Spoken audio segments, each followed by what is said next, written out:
We stacked 24 containers to frame my shipping container house. Then the trusses and roof went up, which looks great and keeps the house dry. Now I need to get busy to have the grounds properly graded so I could grow some grass because the county was on my case about soil erosion. First, I needed to get enough free fill dirt to build up the grounds around the basement. Here you see trucks unloading free fill dirt in my yard. These trucks can haul about 28 tons of dirt. Even though each truck carried a big amount of dirt, when it is spread around, it just disappears.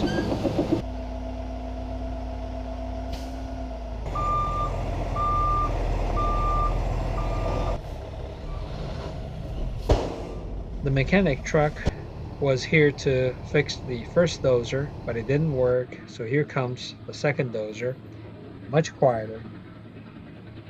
John is a dozer operator, and he did amazing work.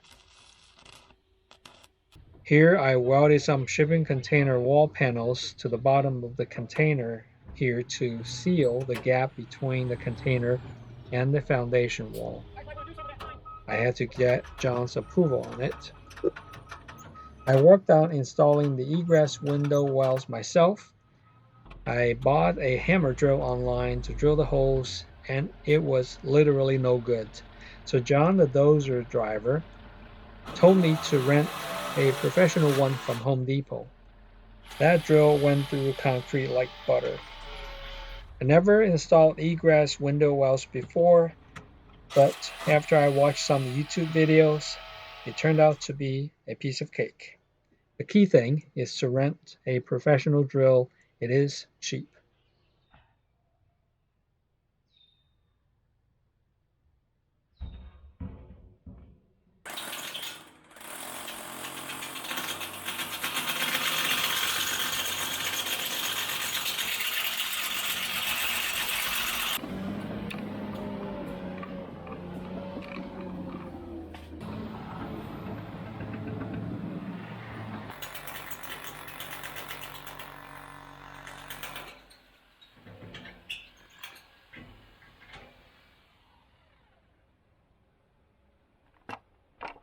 Done.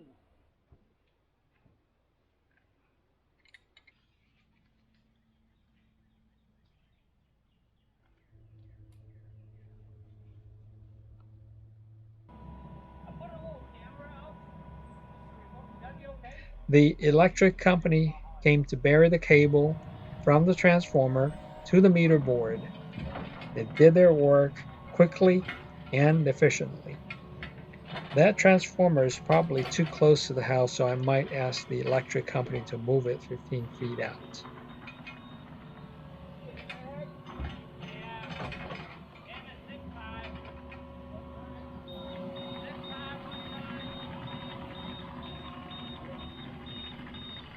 All right, you got everything?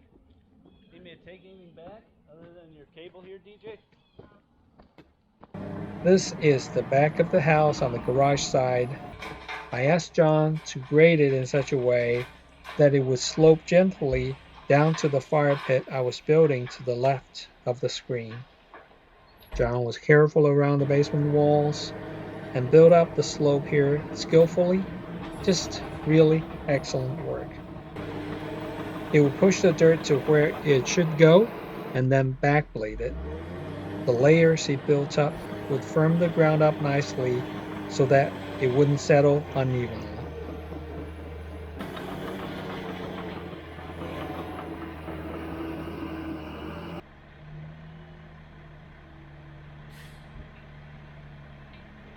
I was fortunate to get help on the free dirt because Tony, owner of a transportation company in town, gave me a deal I could not refuse.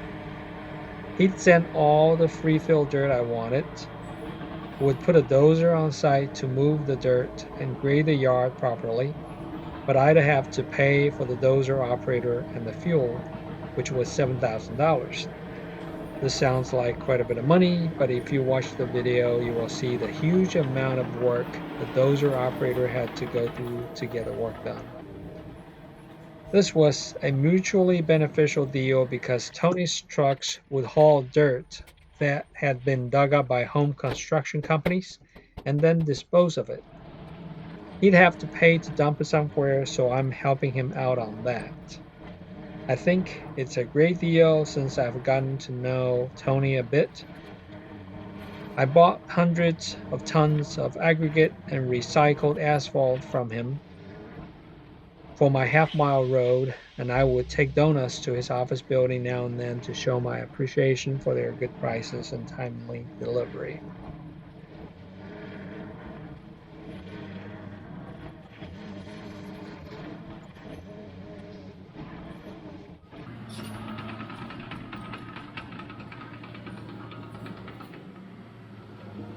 Here in the front, John smartly built up the ground from the edge of the woods in the distance, so there's room in the foreground for the big trucks to turn around and dump dirt. All in all, I got probably 150 truckloads of dirt, or about 4,000 yards. My neighbor Anthony swears it was far more.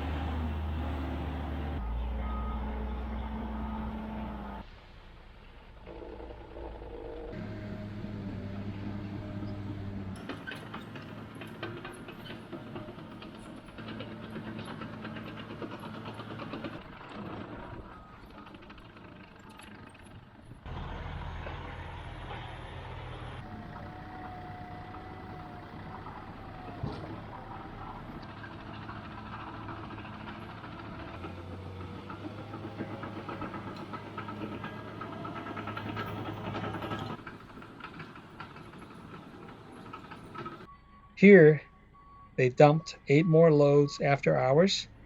You can see the ground is gradually being built up. This is me picking out stones and broken concrete to build up the retaining wall around the transformer. I will make a video about that later.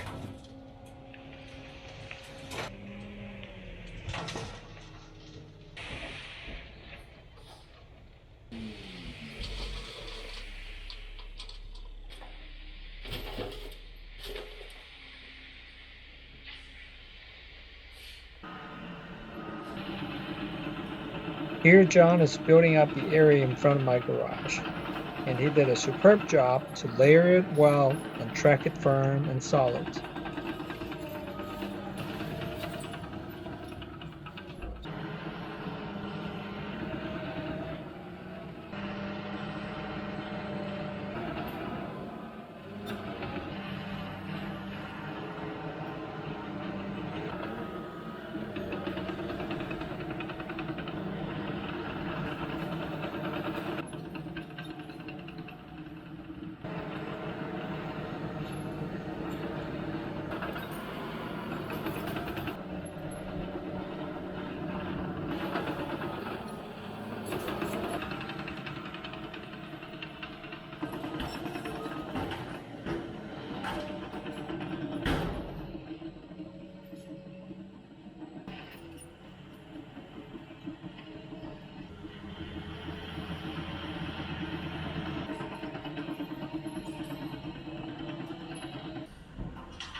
After all the dirt was in, I ordered some aggregate, and John used the dozer to build up my road and the garage parking area.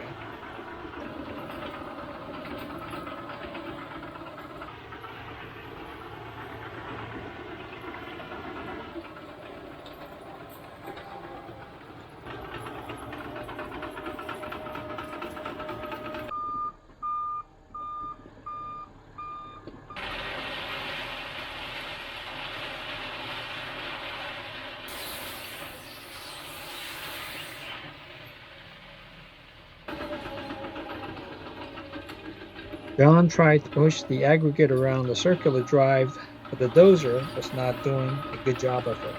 So I told him I had to finish it up with my tractor.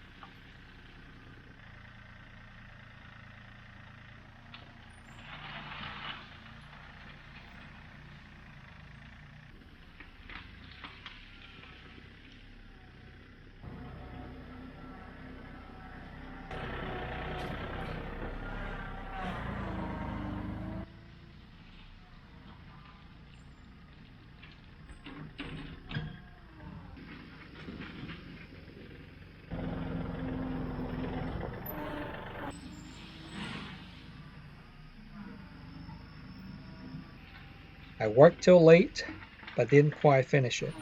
Still, it was good enough for me to drive on it and haul straw bales in.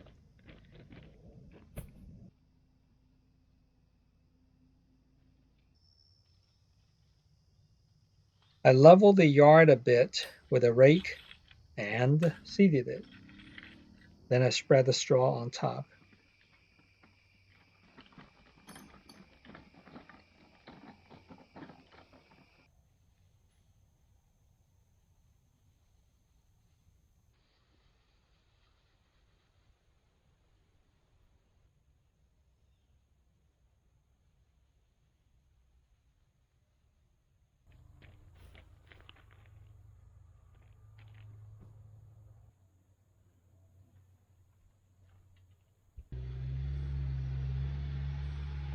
I moved my Wrangler and the Jaguar XJ8 Vandenpla out of the weeds.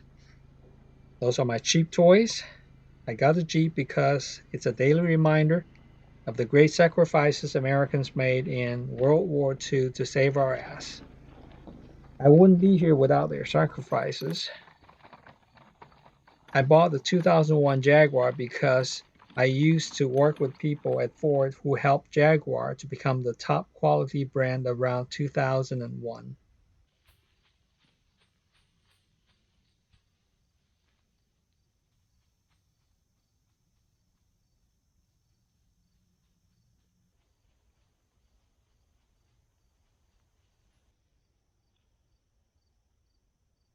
I have to tell you, you'd think spreading the straw would be the easiest thing in the world to do, but it seemed to me to be the hardest job.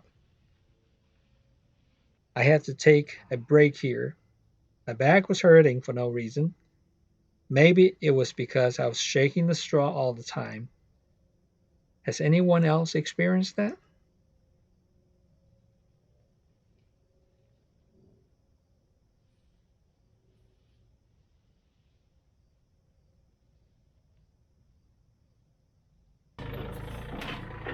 For the little strip in the front, I leveled it, seeded it, and put down the straw.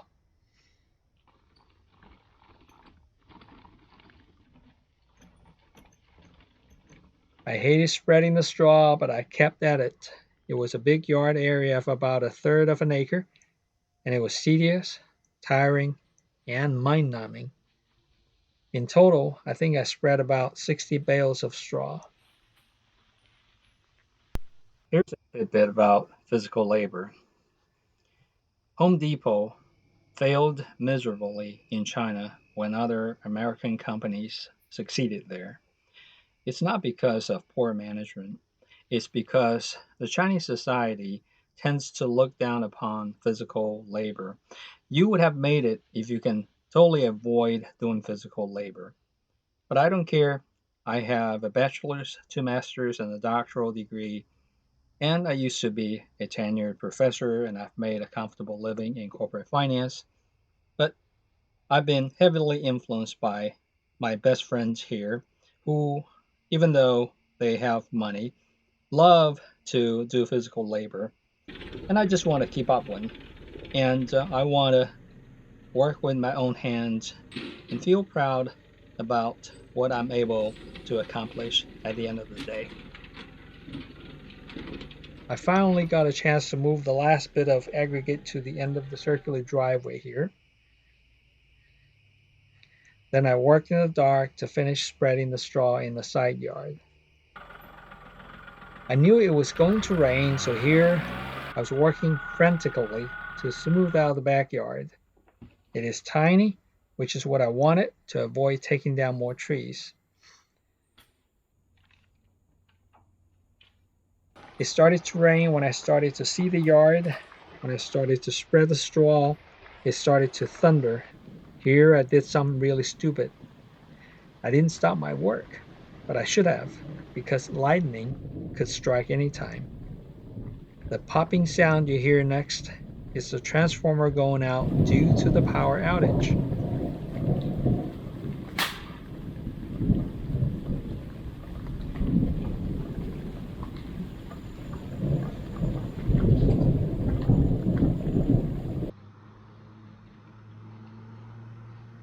All the rain made the grass grow fast, so I had to mow the grass with my Greenworks electric mower. Then I ordered some recycled asphalt called 21AA to surface the road. This is an excellent use of recycled asphalt because it is recycled and it is semi-porous when it's rolled firm. I used my John Deere to spread the asphalt using both the bucket in the front and the box blade in the back.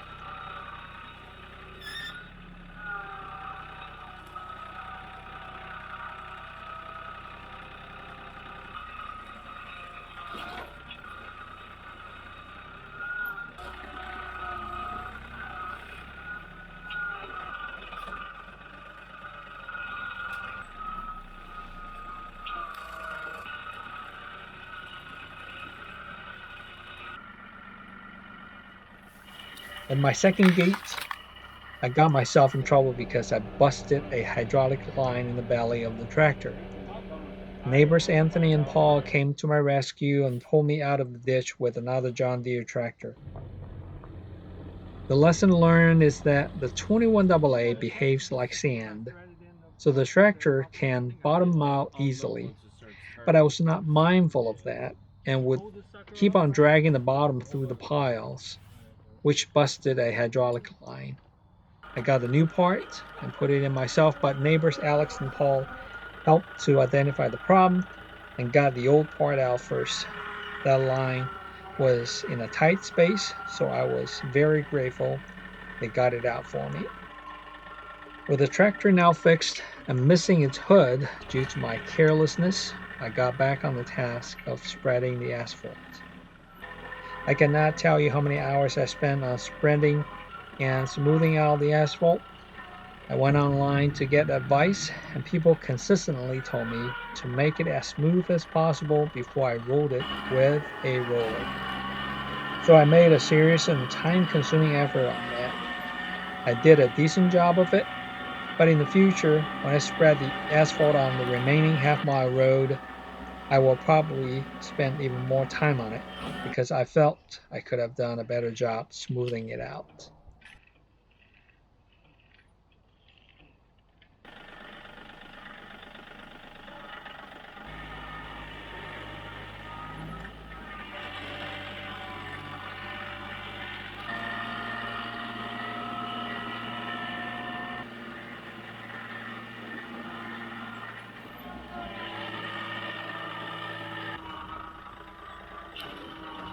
You will notice the house changed color.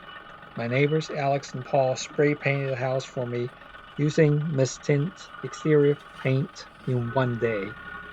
Alex is a custom car expert, so he knows how to mix paint. I wanted to paint the house for two reasons: rust proofing it a little bit, and also I don't want my neighbors to peek through the bare woods in the winter and see a pile of rusty containers, even though they're far away.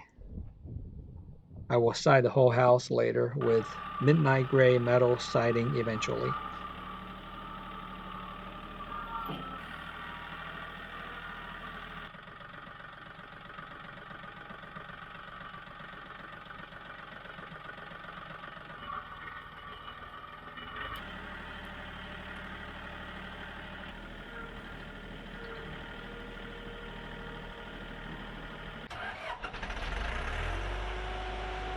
Then I rented a big ass roller from Tony's company and spent a day and a half rolling the road firm.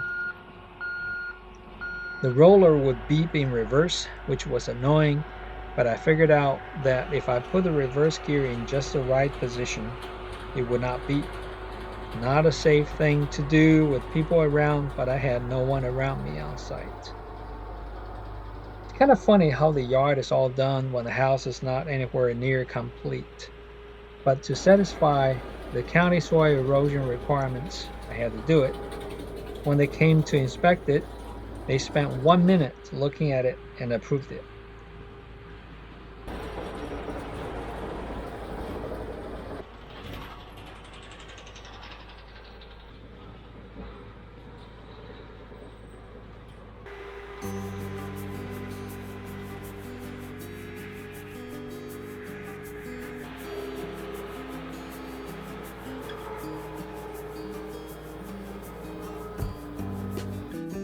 If you compare the before and after pictures, you see a big difference. I feel happy and accomplished. The road has held up nicely through the winter in the snow and ice. With the outside done, I will now turn to the work inside the container house. I will show you the progress as we go. I hope you will subscribe or check back later for more videos. Thank you for watching.